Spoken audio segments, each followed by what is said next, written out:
মঙ্গলবার দিন করুন লবঙ্গের এই প্রতিকার, রাতারাতি আপনার ভাগ্য উজ্জ্বল হয়ে যাবে।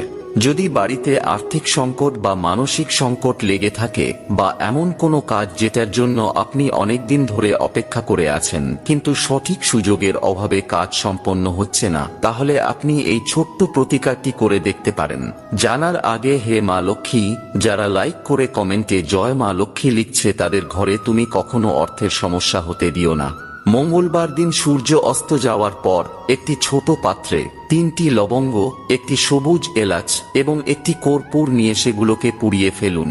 যখন সেগুলি পুড়ে ছাই হয়ে যাবে তখন চোখ বন্ধ করে ওম মহালক্ষ্মী নমঃ এই মন্ত্রটির জপ করতে করতে সেই ছাই দিয়ে নিজের তিলক করুন এবং কিছুটা আপনার বাড়ির চৌকাঠে আর বাকিটা কোনো গাছের গোড়ায় ঢেলে দিন। এই প্রতিকারটি আপনি 7টি মঙ্গলবার করে দেখুন, আপনার সমস্ত রুখে যাওয়া কাজকর্ম